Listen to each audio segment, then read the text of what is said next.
What's up, everybody? Welcome to the Existential Stoic Podcast. I'm Randy. That's Danny. What's up, Danny? What's up, Randy? So today's episode is a little bit off the cuff, and we're going to see exactly how it goes. But this is how we used to do episodes back in the day when we started, like September of, what was it, 2020? I A think long so, time yeah. ago. We would just Wow. sit down in a car, turn on the recording thing, and then just In whatever came chat. out, came out. You remember? Yeah, I like that approach. That's a good approach. Because we Mm-hmm. like talking, you know?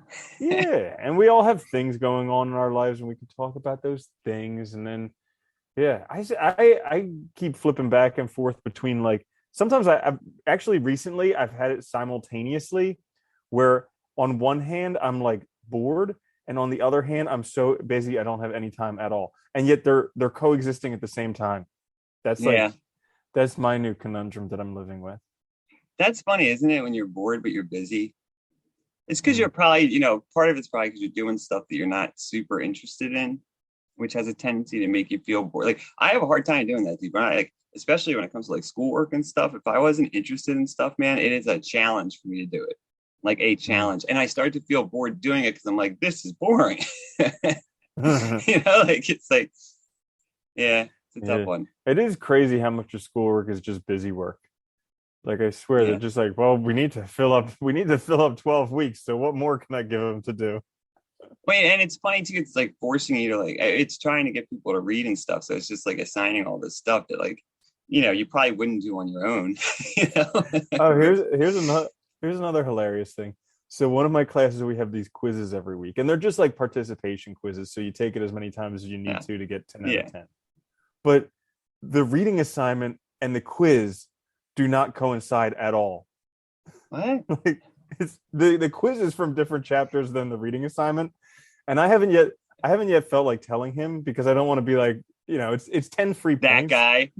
Yeah, I don't want to. It's like 10 free points. And I'm like, whatever. But every week I laugh because I read the material and then I take the quiz and I'm like, this was not in the material at all. And yeah, so it's fun. Wait, is the quiz like ahead of where you are then or something? Or Oh, sometimes it's ahead, sometimes it's behind. I think the quiz, so like the recommended book for this class was the brand new book, clearly, so they can make you buy the new book. yeah, of But course. I have a feeling that the quiz is probably from an older book, but I don't know which one. That makes sense. Yeah, because you know what they do with new books? A lot of times they change the chapters around. Oh, they did. Yeah. So you can't like go back and use the old book, even though it's the same fucking information. Yeah. I know. It's so crazy. Dude, the textbook Yeah. companies are a racket and they Mhm. are expensive now. They've gotten so expensive, dude, for textbooks. It's insane. Like I know. hundreds It of costs like dollars. $50 just to rent it for a few Yeah. months. Oh, dude, Yeah. more like, dude, oh my God. I Yo, talked to but kids thank learning goodness sciences and because stuff. It's like yeah, insane. thank goodness Yeah, go because I ahead. don't want to keep these books. I remember in Yeah. undergrad, I was like, oh, I'm gonna have this great collection of books I can reference for my whole life. And then I was like, God, they're all garbage. Like, who And they're actually cares? heavy. Yeah, who actually cares?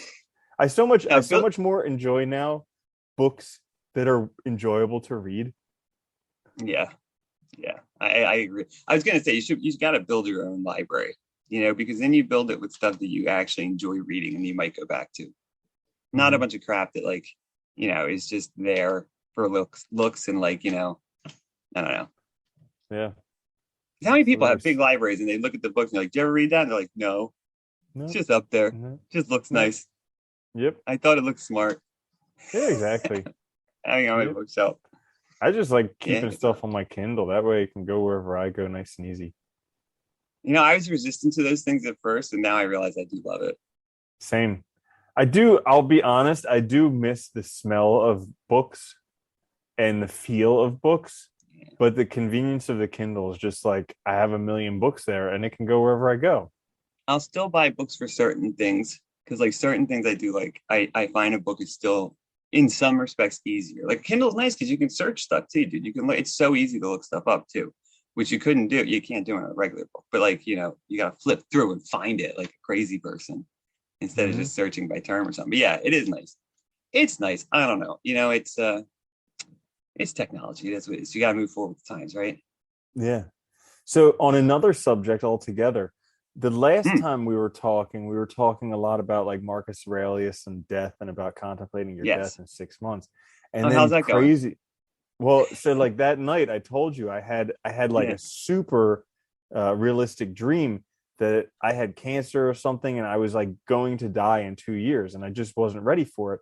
And it really shocked me because I thought, like, at least in my conscious waking life, I think like I'm doing pretty much everything that I want to do in my life.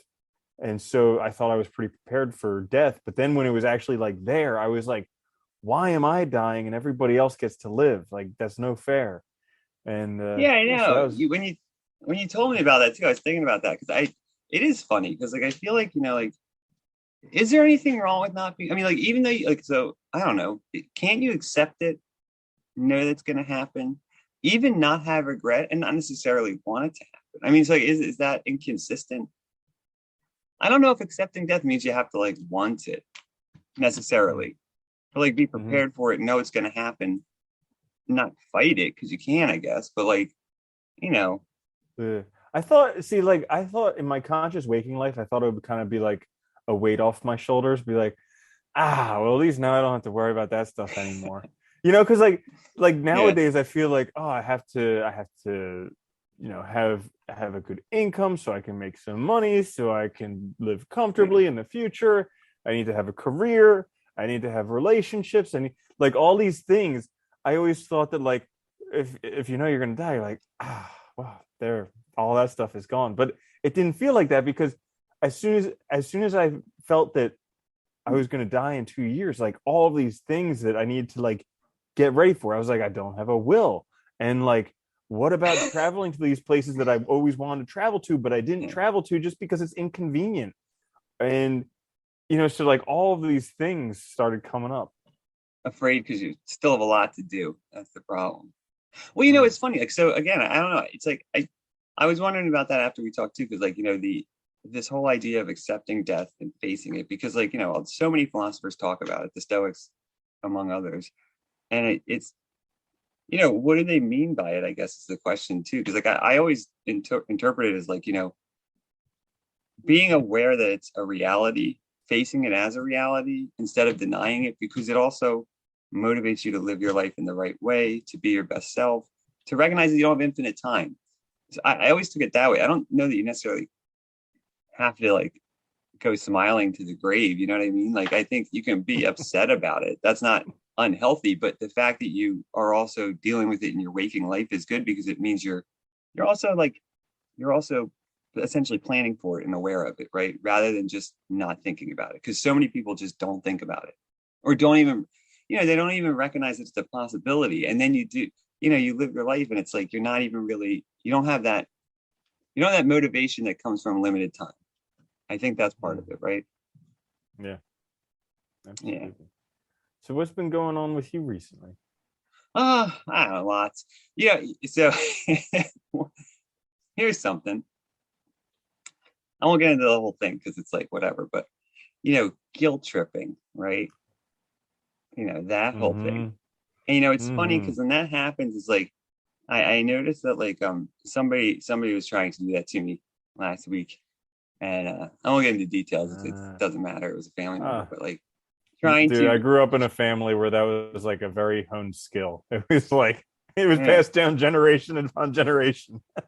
But they asked me like why I couldn't do something. I told them like they weren't theirs aren't good reasons. And I was like, I don't give a shit whether you think they're good reasons or not. And I was like, it's not the case. I don't care. It's not, Uh, like it's my mm-hmm, reason. But like it's funny because like it's this, attempt to push obligations onto you and make you feel obligated. Where maybe you mm-hmm. are, maybe you're not. I don't know. It's interesting. Yeah, guilt is an interesting one because it's it's it's kind of like when people don't have a good reason for you to do something, but they think you should do it anyways. Then they're like, Yeah. how can I make them feel bad about not doing it? I always, yeah, that stuff was something I remember. I remember in my life, I was once engaged to be married, I and remember it that. wasn't, yeah, it wasn't something that like I was really gung ho about. It was I, I thought society I was supposed to get married, and everybody in my family was super excited that I was going to be married, and I was kind of like, I guess this is what It I'm was supposed to do. confusing. It Yeah, was. yeah, and so. So like I got more and more depressed as it got closer to the wedding, but then like after speaking with my brother and just like really understanding that it was okay to not get married, and even to, because like I was just like terrified. I thought that like I was cornered. I was like, well, I don't want to get married and I can't break this off, so there's no other options. Like, what am So I I'm supposed to stuck. do? Yeah. Yeah. And but like figuring out that it was okay not to get married, and like, so that's what I did. Like it Yeah. sucked for a while, and but like But I certain bet it felt people, better too. oh my god, Yeah. instantaneously I Yeah. felt I felt like a huge weight off my chest. And but like certain people were very, very upset and were very interested in making me feel guilty about not getting married. Yeah. And I'm like, well, like, yeah, sure. I ruined her life for a little bit now, but isn't that infinitely better than ruining her life for forever later and then getting divorced anyways? So like, Dude, yeah. that is the funny thing. It's like, in situations like that, it's like, you're forgetting what would happen if you went through with it like that. It would just wouldn't have worked anyway. It would have been miserable. I mean, so it's like, yeah, it sucks now, but like it's better, isn't it, that you're facing it? I think that's the funny thing though. We imagine so often that we have limited options, and we forget to see that there are other possibilities. Like, because it's almost like we pretend like you said, like, you felt trapped between like ruining her life and this. And it's like, well, there are other options. There's still other things. You cannot do it. And it might hurt, it might suck, it might be difficult for you yourself, but you'll get through it. And it's always funny though, in those situations, you always feel better, I think. I always notice that whenever I like don't respond to it, or do the thing that I should do anyway, I always feel better immediately, even though it Mm-hmm. might still be hard to do. It's like there is that weight's lifted. Mm-hmm. Oh yeah, Yeah. definitely. I felt infinitely better afterwards. And then there's something now. Like, it's one of those things where we talk about this, how like getting old is probably one of the greatest gifts you could ever get, because you have like all these experiences to look back on, and good or bad, you gain stuff from them, and it gives you such perspective, because especially over the past few years, like I can't wait from 40 to 60, because those are supposed to be the best years of your life. But like over the past few years, like it's just been getting better and better and better. I'm like, wow, this is absolutely insane. Like I feel Yeah. sorry for anybody under 35. It actually gets easier. It's weird. Yeah. Yeah. Which I never would have thought too, because it's funny because I think it feels easy when you're like 18, but it's really not. And you really don't know anything. And most of the time, what you're doing is just socially generated bullshit anyway. You're just doing actions that you think you should do because everybody else is doing it, because you don't know what else to do because that's what's been presented to you. You're not really doing like Mhm. what's for you. So I think that's true.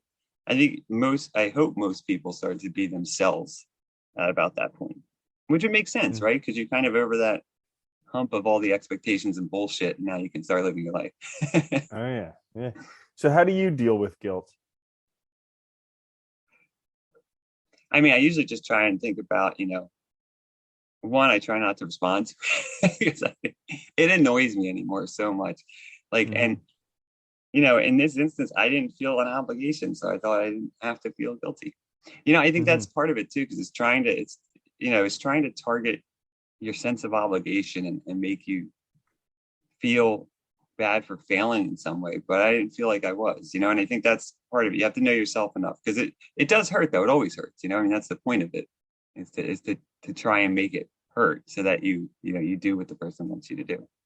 Yeah, I was I was reading this book on reality transurfing, which is a really crazy concept, but it's kind of like almost the Tao, like do without Huh. doing. But it talked about situations in life where you feel guilty, and then approaching them, intentionally experiencing them, and allowing yourself to not feel guilty in those situations. Yeah. Because like part of feeling guilty is actually accepting that guilt. Yeah. Like you Yeah. have to accept it and then feel guilty, so nobody can put guilt on you. It's like what you were saying, is you try not to respond to it. Yeah, Yeah. because somebody can't, they can try, but they can't actually Yeah. put guilt on you. You have What to and accept it.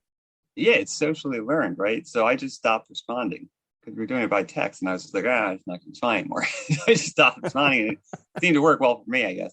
But it's like it's always in times too when it's always in times of hugely high emotion too when people are upset, and I think that even from the other person's perspective too. They probably wouldn't necessarily intentionally try and put that on you, but they're in a state of, I think we need to step back more often when we're angry or stressed or frustrated or whatever. I think it's helpful to do that, to step back first before we do things.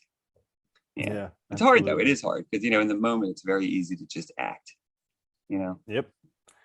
Well, that's a good thing. Feelings oftentimes get the better of us. And I've been experiencing that a lot lately.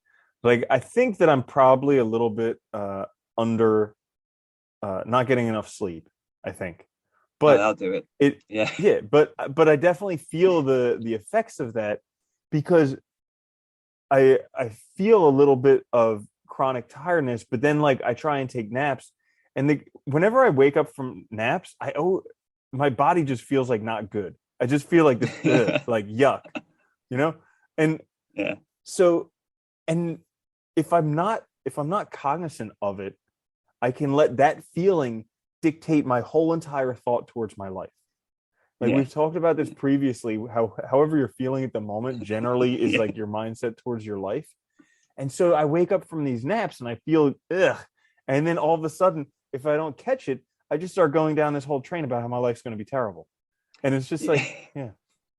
And it's instant. You feel depressed so fast. I think that's part of the reason too why they say, like you have to recognize that how you respond is up to you, because you have to identify it, but then not respond right away and think it through. Because I've noticed that too, man. Like, it's our emotions and feelings, like they sneak up, they come out of nowhere. Sometimes it feels like, and it's easy to get caught up in the whirlwind of it, which is irrational. And sometimes, I guess it's, probably from like an evolutionary standpoint, helpful in certain cases. Like, if you're afraid, you should run away or whatever. But like normal circumstances, right? If you're tired, you shouldn't just be immediately depressed. That's insane. Yet it happens, right? It happens to me all the time too. I get like, it's like this negativity just washes over like a wave. And if you're not aware of it, you get caught up in it and it ruins like everything. It's amazing how fast it happens. I sometimes just laugh to myself at how we're all just really big children.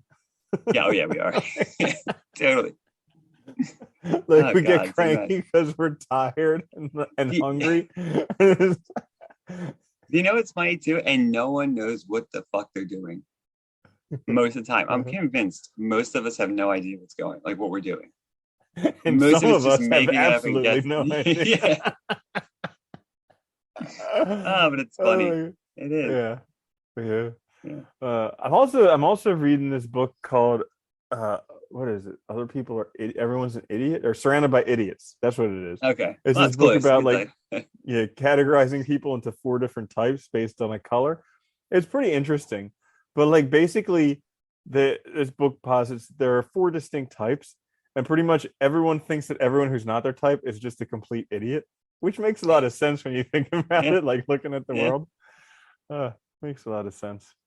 That's what everybody thinks. If you don't agree with them, or if you're this, you're an idiot, right? You just you're not seeing it clearly like they are, which is also funny, because I think that's what we forget so often. Like, it's all a construct, and we pretend like the way we interpret it is somehow correct and everybody else is wrong. But how would that possibly be the case? It just doesn't make any sense. It's funny. Yeah. But I think it's liberating in a sense though, because it takes the pressure off. It really does. Here's another thought that I was thinking about. I just think it funny that we don't look at like Chuck Norris or Lou Ferrigno with the same esteem that we all look at Elon Musk. And so here's the reason that I say that. Because like, nowadays, having money is equated with like being able to provide for your family. And so everybody thinks that's very good. Like, girls are attracted to that. Guys want to emulate that to pick up girls. And so that's like the gold standard money, because we can count it very easily and because certain people have it. But like, go back a few hundred years, and sure, like, money was there too, but also very important things were for protecting your family, were being good at some type of fighting, like Chuck Norris, or being really strong, like Lou Ferrigno. And so I just find it funny how people are like, they think Elon Musk is a god, and yet, Chuck Norris is like a B-list movie star or something like that, then same with Lou I also Ferrigno. think Elon Musk made Tesla and he didn't. He licensed the No, he bought it. technology. I Yeah. mean, yeah. And it's funny because like I don't think Elon Musk is that great, but I mean, he's did well for himself, I guess. I think people too they tend to idolize people that are really good at one thing or that really like And they maximize forget that one they suck at thing. everything else. Yes. And unfortunately, I think wealth is like one of the easiest things to measure. From an outside perspective, it's yes, he has a shitload of money. We all know that. Like, I mean, it's like it's not a debate. You could debate whether somebody could beat up Chuck Norris, I guess, or not. But it's like, so I think that is part of it. And they get so much more attention nowadays too than they ever did before. Like I don't remember people like before the internet, people didn't talk about the ultra wealthy that way, I don't think, or No. follow them around. And here's the crazy thing is that like the car that he can drive really not that much better than the car that you could drive. The food that he eats doesn't taste much better than the food that you eat. Like there's actually this really ultra wealthy person we've talked about previously. I forget his name, but anyways, he's making like $100 million a year. Plus, well, now he's probably making a lot more than that. But he said that despite what people think, he's eaten at all the fancy restaurants. He's driven all the like really ultra luxury cars, and he's like, despite all of that, Cheesecake Factory is still the best food you can find anywhere, and a Chevy Suburban is still the best car you can buy. And It's like, nice and big, yeah, this is a guy who's got billions of dollars, and he's like, that's basically it. What And yet they've everybody done still thinks you got to have the billions. they've done studies that have shown, like, take a car for instance, right? If you have a car that's, I mean, trucks are expensive now, so save a car that's like 60 or 70 grand. Making a car that's 200,000, the level of better you get for that 130,000 isn't that much. Like it exponentially decreases with more price. You might get more rare stuff and whatever, but who cares? I mean, at the end of the day, like it's still going to be a car. I mean, you can't do much else to it to make it so. And if you made it that different, it wouldn't be practical anyway because it wouldn't work in our infrastructure. So it's like, there's like, if you make it on some exotic fuel, it's like not helpful at all. So I think that, yeah, it is. It's interesting. Mm-hmm. Yeah, like you can get a bigger house, but at a certain point, like, I mean, do you need all those rooms? Or I think probably the nicest, at least in my head, the thing I imagine that's probably nicest that they do have is they don't have to do a lot of the crap, everyday stuff that I have to do, like my laundry and cleaning, because you can afford to pay people to do that. But other than that, yeah. Yeah, true.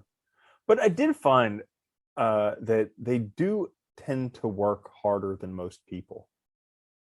I've met a lot of like very wealthy people, and they're all workaholics. Like Yeah, half of them have a problem where they just can't stop. Like well, I know some dudes who literally like they can't physically sleep more than 3 or 4 hours in a night. So they yeah, just keep yeah. on working and working and working and working because otherwise they'd be so bored. They'd be bored to They tears. don't know what to do with themselves. Yeah. Well, Yeah. that's they say that too. That's like because a lot of these people you're talking about started businesses and stuff, and it's like a trait that a lot of people have that start them. It's like because you need that at the beginning. When you start something from scratch, generally speaking, you're probably broke. You're probably doing the job of like 40 people because it's just starting out. So it's like you're just working all the time, and it's hard to turn that off, I guess, once you get going. Which makes Mhm. sense too, maybe that's part of it. Maybe it's like, and again, I think that's why people need to think about what they really value and what they really want before they go around idolizing these people, because I think a lot of times it's not a life we would want. Mhm. Yeah. And then also, I think there's a case for never giving up. So I was just listening to some motivational stuff while walking around the park today, and Never there was give this up. one, yeah, exactly, like never give up. There was this one thing where they were saying you've either got the choice to give up or to keep going, and it's just like if you really want it, you just never give up. You just keep on going, and that's Hey, it's so. the I think message. that's It's the message in every anime, right? Keep moving forward. mhm. Literally. Yeah, yeah. You have to like because there's no reason to quit. And like here's the cool thing is that even if you did quit, you can still pick it up now. Yeah. Yeah. Like I think that's the coolest thing is that like even like the biggest mistakes you could have made, you could have quit, you could have ruined everything. well, guess what? You can start over again now. Yeah, yeah. And time keeps moving, so you kind of have to keep going, right? There's no reason Mm-hmm. to stop. But you're right that you can always start again. I think that's the nice thing about life. That's what's great about age too. You realize that you can always just start over. You can always do something different. You can always keep going, and that's what matters. Yeah, like I love that movie, The Founder, the one about Roy Kroc from McDonald's, Ray Kroc, Oh, I didn't the see that. I founder heard of it was good McDonald's. though. Oh, dude, go see it. It is actually really, really good. And I love it because like most of his life, he was a complete failure. Hmm. Like up until he was in his late 60s, something like that. He was a complete failure, like one after another after another. And he got to this point, he was like, come on, just one time. Let me win just one time. And look at what he did, Yeah, you know? yeah, And you hear about other right. instances of that, like Colonel Sanders of KFC. He was super old when it happened. Right now, I'm reading this biography of Abe Lincoln. He failed time and time and time again. And there's also that famous Michael Jordan commercial where he's missed like a billion final Yeah, shots and like yeah, let down his team time after time after time. And it's because of this that he wins. But it's just like that idea that all you need is one home run and you just got to yeah. keep on trying, like keep going up to bat. You never know when it's going to come, but just keep going up to bat. And if you keep going up, you'll keep learning more and gaining more each time. And eventually you'll probably hit it. That's true, you know? I mean, eventually you'll probably get something right. And I think that's all that matters. That's just nice. You only need Mm-hmm. one. You're right. You did. You Mm-hmm. only need one. Mm-hmm. Cool. So anything else going on in your life? That's good for now. We'll pick up again later. Yeah. Okay. Cool. Pretty good Yeah. otherwise, though. Yeah. Yeah. For me, it's been going well. Just busy. And oh, here's another thing that I wanted to look it up, but I didn't really look it up yet. So maybe we could just talk about it. How Okay. to how to actually enjoy boredom.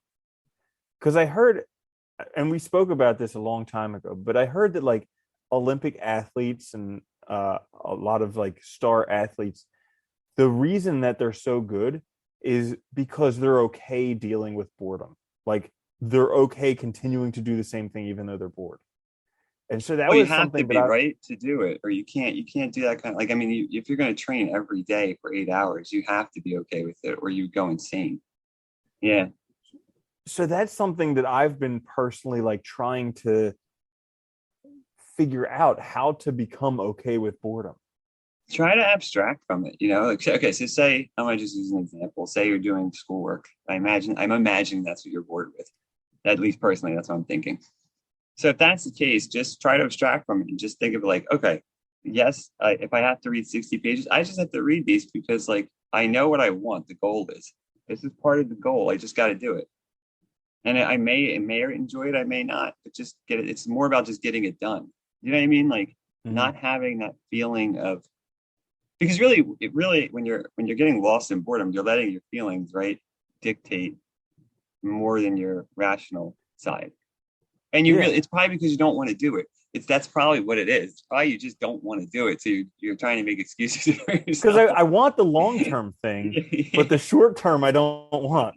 Dude, it's always the case. Yeah, yeah. So just try and abstract and look at the short term as just the necessary part of it, you know? Take it an Uh, hour at a time or a day at a time, you know, or just say, I'm going to do this for 2 hours and then I'm going to do something else for half an hour. Give yourself a break. mm, that's a good Yeah. one. I like that. Thank you. But just look at it what it is. It's just a task. It's not bad, you know, make yourself a cup of Mm-hmm. tea or something, sit down and just do it, you know? I think Mm-hmm. sometimes that's a good approach. Absolutely. Yeah. Cool. So I think that's it for me. That's it for Yeah. me So too. we talked Well, about a lot of stuff today. We yeah, talked about I'm death. We talked Lou about Ferrigno, boredom. We talked about greed. We talked about Lou guilt. Ferrigno and Chuck Norris. Yeah. Quite an episode. So yeah, thank you so much all for Yeah. joining us for this freestyle episode of the Existential Stoic podcast. You can check us out on all the podcasting services, Yes. also on YouTube as well if you want to see our pretty faces. I'm Randy. That's Danny. I'll see you later, Danny. Later, Eddie.